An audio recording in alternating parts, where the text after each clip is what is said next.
Hi అండి. ఈరోజు నేను రైస్లోకి ఎంతో కమ్మగా ఉండే ఒక మంచి కాంబినేషన్ చూపించబోతున్నాను. అదే మెంతి ఆకు పప్పు పెద్ద వంకాయతో చేసుకునే ప్యాన్ ఫ్రై అండి. దీనికి కావలసిన ఇంగ్రీడియంట్స్: మెంతి ఆకు కట్ట ఒకటి, ఇలా ఒలుచుకోవాలండి. ఆకులు ఇలా ఒలిచి పెట్టుకోవాలి, ఆకులు మాత్రమే.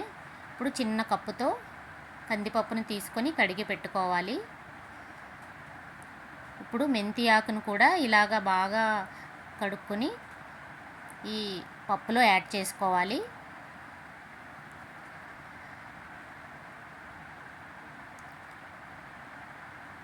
ఇప్పుడు దీనిలో 1/2 టీ స్పూన్ పసుపు, 1/2 టీ స్పూన్ కారం యాడ్ చేసుకోవాలండి. ఒక కప్పుకి 3 కప్పుల చొప్పున నీళ్లు వేసుకోవాలి. 1:3 అండి. ఇప్పుడు కుక్కర్ మూత పెట్టుకొని విజిల్ కూడా పెట్టుకొని స్టవ్ ఆన్ చేసుకుని హై ఫ్లేమ్ మీద కుక్కర్ పెట్టాలి. ఇప్పుడు వంకాయలు ఇలా రౌండ్గా కోసుకుని పెట్టుకోవాలండి, పెద్ద వంకాయలని. కుక్కర్ని 4-5 విజిల్స్ వచ్చే వరకు ఉంచాలండి. ఇట్లా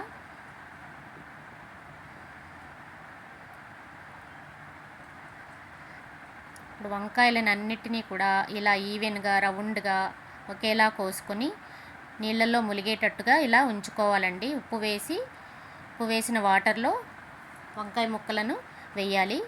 ఇప్పుడు ఈ మిక్చర్ కోసం 1/2 టీ స్పూన్ పసుపు, 1/2 టీ స్పూన్ కారం, 1/2 టీ స్పూన్ సాల్ట్ కలుపుకొని ఇలా కలుపుకొని ఇలా కోసుకున్న వంకాయ ముక్కలకి బాగా పట్టించాలండి. ఈ వంకాయని ఎగ్ ప్లాంట్ అని కూడా అంటారు.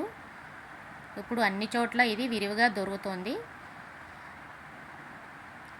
చూసారుగా, అన్ని ముక్కలను ఇలా ఒకే విధంగా కోసుకోవాలి. మరీ సన్నంగా లావుగా కాకుండా ఒకేలాగా వచ్చేలాగా కోసుకొని అన్నిటికీ ఇలా పట్టించుకోవాలండి. దీనిలో వాటర్ కానీ ఆయిల్ కానీ ఏమీ యాడ్ చేయాల్సిన అవసరం లేదండి. మనం వంకాయ ముక్కలను డైరెక్ట్గా వాటర్ నుంచి తీస్తూ ఒక్కొక్కటి ఇలా పట్టించుకుంటే సరిపోతుంది.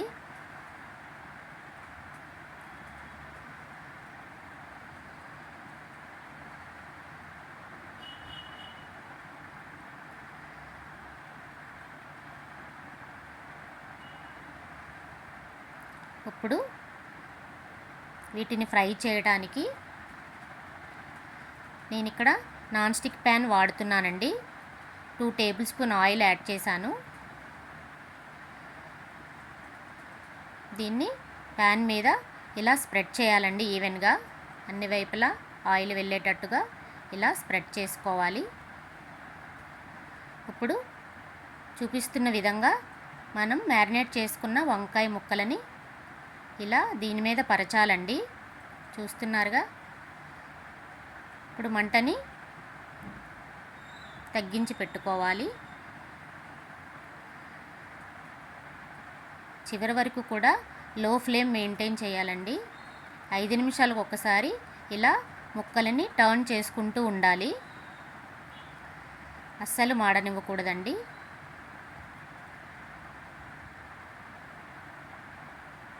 ఇప్పుడు కుక్కర్ విజిల్ తీసి స్మాషర్తో ఇలా మెదుపుకోవాలి.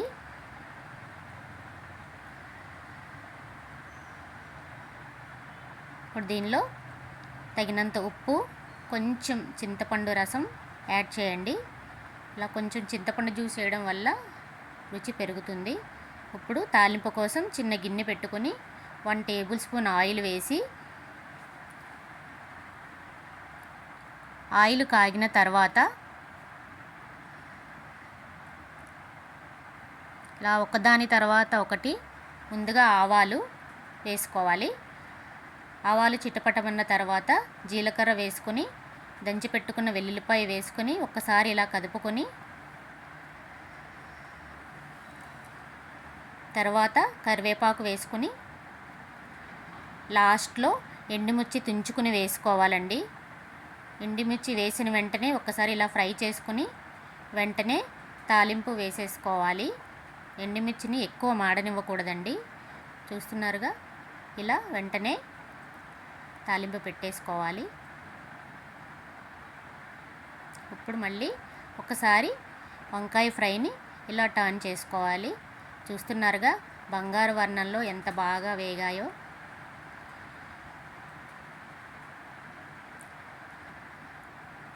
ఇలా వేగితే సరిపోతుందండి. మీరు చూస్తున్న విధంగా వేగితే సరిపోతుంది. ఇంకా ఎక్కువ వేగనివ్వకూడదు.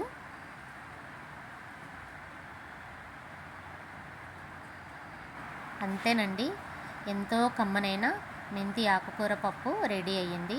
ఇప్పుడు ఈ పప్పుని మనం వేడివేడి రైస్లోకి ఇంట్లో ఉండే ఊరగాయ కాంబినేషన్తో ఈ వంకాయ ఫ్రైతో తింటూ ఉంటే తినే కొద్దీ ఇంకా తినాలనిపిస్తూ ఉంటుందండి.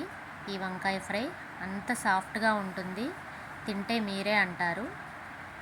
వీడియో చూసి నా రెసిపీ నచ్చినట్లయితే ఒక లైక్ చేసి కామెంట్ చేయండి. Thank you.